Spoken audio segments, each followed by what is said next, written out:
Generally speaking, NBA players are the top 1% of athletes in the entire world.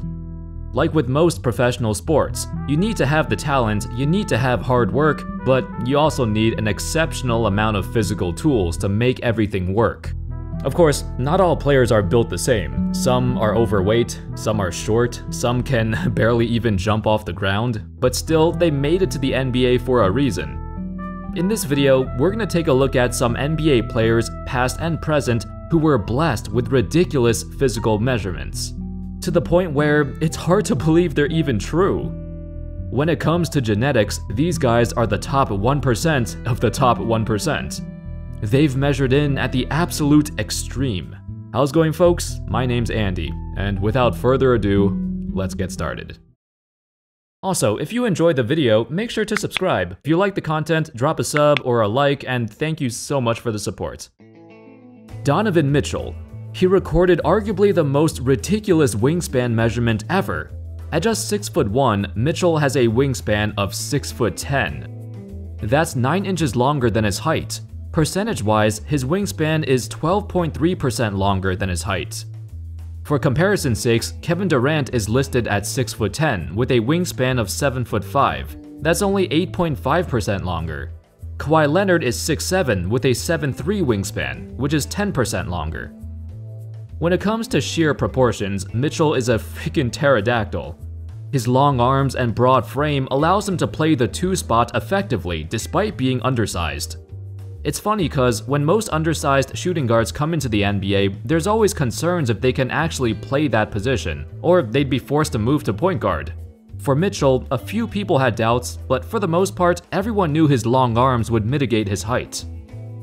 Here's another comparison. Both Michael Jordan and Kobe Bryant were 6'6", with a 6'11" wingspan. They're the ideal shooting guards when it comes to height, but their wingspan is barely longer than Mitchell's. Speaking of Kawhi Leonard, we gotta talk about the size of his hands. There's a rough correlation between hand size and height. As most of you know, the biggest hands typically belong to the biggest players. Think of Shaq or Mutombo or Tim Duncan. But Kawhi Leonard, clocking in at just 6'7", has hands that are as big as Shaq's, and bigger than most other big men, measuring in at 9.75 inches long and 11.25 inches wide. His massive mitts are a huge part of his game, allowing him to have such a tighter control of the ball, and he could make plays that people with ordinary hands could not. Michael Jordan was also known to have massive hands, reportedly measuring in at the same length but slightly wider than Kawhi's. Giannis has hands that are also both longer and wider than Kawhi, although he's taller too. His 12-inch width is ridiculous, which is the same width as Shaq's hands. On the opposite end of the spectrum, we've always got some extreme measurements at the other end. These guys have ridiculously small hands, comparatively.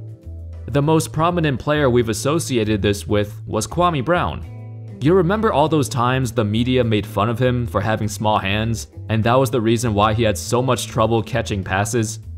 Stone Hands Kwame was one of the first NBA memes to ever exist. However, we don't know his exact hand measurements. That was never released to the public, as far as I know. There are some other players with very small hands in proportion to their heights. The Morris twins are the most notable example. They're both around 6'9", but have a hand length of just 8.2 inches. For comparison, the average guy in America has a hand length of 7.6 inches, but at 5'10". Despite being nearly a foot taller, the Morris twins have pretty damn small hands.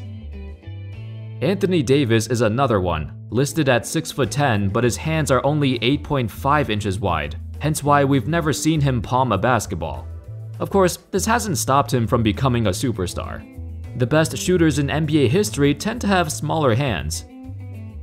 Next up, Zion Williamson. Now, I put Zion on this list because his entire body is an absolute freak of nature. From head to toe, he's a physical specimen at 6'7", 284 pounds.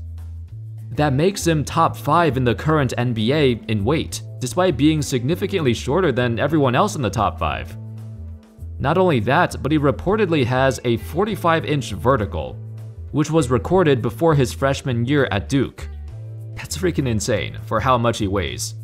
Pelicans VP David Griffin stated that Zion has a special type of body. He gains muscle mass and gains weight so fast, no one's ever dealt with anyone like that before. He can be 274 pounds with 8.5% body fat, and he could be 280 pounds with 9% body fat. He's just a very unique body type, and certainly from a physics perspective. While we're on the topic of body fat, over the years, this is a metric that sparked controversy, as most people believe the measurements are inaccurate. Some players have a body fat percentage that's so low, like literally lower than professional bodybuilders. I'm talking about sub 5%. Apparently, some players are even sub 3%. According to NBA.com's Draft Combine dashboard, in 2018, Shai Gilgeous-Alexander clocked in at 3% body fat. The scary part is, Shai doesn't even have the lowest. There are numerous players who measured in at lower than 3%, the lowest of which came from Dante Jones. At a pre-draft workout in 2003, he recorded a body fat percentage of 2.6%, the lowest recorded number in NBA history. Now let's look at standing reach. Taco Fall is a player that only comes around once in a generation. He's absolutely massive, and we know he's extremely tall, listed at 7'5". That's impressive in itself, but it's his standing reach that, well, stands out. He's got a standing reach of 10 feet 2 inches, meaning he could touch the rim without even jumping. Very few players, even around his height, could do that. Another player who can was the late Manute Bol. At 7'7", he had a standing reach of 10 feet 5 inches. Now let's take a look at a fun one, the highest verticals in NBA history. This category is a bit muffled, because in the old days, the verticals of players were not actually measured or recorded in any database. So a lot of it is just based on word of mouth. So going by that, the two players with the highest vertical ever are Wilt Chamberlain and Michael Jordan. They were both speculated to have a 48-inch vertical. I don't know if this is true for Wilt, as we all know the stories of Wilt Chamberlain are hard to verify. But for Jordan, apparently his 48-inch vertical was measured in 1984, during a workout with the US Olympic team. The trainers there confirmed this was true, although it wasn't an official measurement, just something Jordan did for fun. So the highest vertical ever recorded at the Draft Combine was from DJ Stevens at 46 inches, who only played a total of 4 games in the NBA. But throughout his life, he was always known for his remarkable leaping ability. Other notable players with a 46-inch vertical include Zach LaVine and Jason Richardson. Two former slam dunk champions. Their verticals were recorded during private workouts, so we're not 100% sure they're accurate. I mean, I wouldn't be surprised if they were, though. Similar to vertical, this is another one that's tough to verify. So prior to the draft, every NBA player has to go through a bench press test. But they don't test the player's maximum bench. They only test how many times they can bench 185. But we're gonna try to find the player with the highest max bench. The highest I found was reportedly from Ben Wallace. In the past, Wallace used to be very interested in bodybuilding and powerlifting. In the mid-2000s, he was well known to be one of the strongest athletes in professional sports. An excerpt from a Detroit News article stated, "At his peak, Wallace was bench pressing 460 pounds. But as a senior at Central High School in Whitehall, Alabama, Wallace weighed 190 pounds. His transformation into the NBA's version of the Hulk didn't start happening until he transferred to Virginia Union. That's where he discovered a small dank weight room known as the Cage." As far as I know, there aren't any other players who claim to have a higher bench than 460. Except, of course, Wilt Chamberlain. He always needs a mention here, as he self-claimed he could bench 500 pounds. According to Arnold Schwarzenegger, he did say that Wilt was abnormally strong, to the point where he could pull twice as much on his tricep extensions compared to Arnold himself. However, his supposed 500-pound bench press has never been confirmed, and it's possible he was exaggerating. For comparison, some more modern examples of ridiculously strong guys include Dwight Howard and Nikola Pekovic, both of whom could bench 360 pounds. Another notable example is the 5'5" Earl Boykins, who weighed just 139 pounds during his playing days, but had a max bench of 315. Now that's insane. He was legit built differently. On the other end of the spectrum, some players were so weak that they couldn't even bench 185 one time. As I mentioned earlier, all players are required to bench at the combine. Throughout history, there's been plenty of players who couldn't bench 185, but the most prominent examples include Kevin Durant, Jamal Crawford, and Monte Ellis. It was something that people clowned Durant for, even to this day, but there's actually been many others who couldn't bench 185 either. Too many to list, actually. The fastest three-quarter court sprint ever recorded was by Cookie Belcher in 2001, with a time of 2.91 seconds. After looking through this list, there's actually some pretty notable examples. Donovan Mitchell once again shows up here with a speed of 3.01 seconds. But more surprisingly, Eric Gordon in 2008 also registered 3.01 seconds. You probably wouldn't think of him as a super fast guy, but back in the day, before the knee problems, Gordon was extremely explosive. At the 2008 Combine, his sprint time was even faster than Derrick Rose's, who recorded 3.05 seconds. We did hand size earlier, so we can't leave out feet size.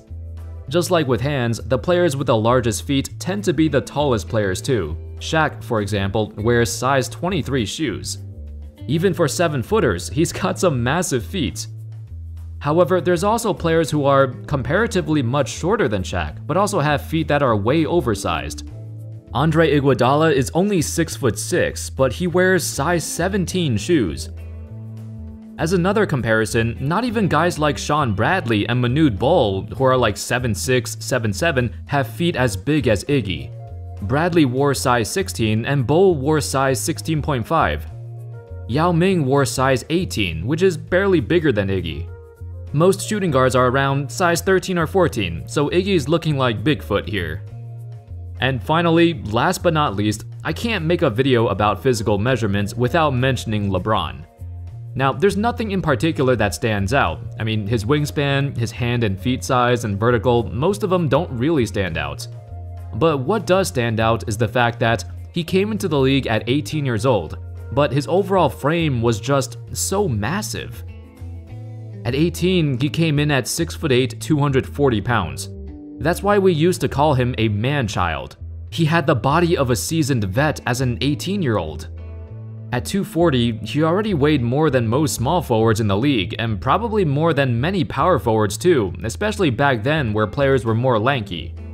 Not only that, but when he transitioned to power forward in Miami, it was speculated he weighed about as much as 280 pounds. And yet, he was still as quick and explosive as ever. I guess that's why we've always called him a genetic freak. Anyway, that's all folks. Those were some of the most ridiculous measurements that NBA players have recorded over the years. We always talk about how you need to be in the top 1% to make it to the NBA, but not all players are built the same. Some are just physically superior and have the tools that help them play basketball better, while others are not as blessed. Thank you all so much for watching. Let me know your thoughts in the comments and which other players do you think I should have mentioned. Of course, as always, I'll see you next time. Peace.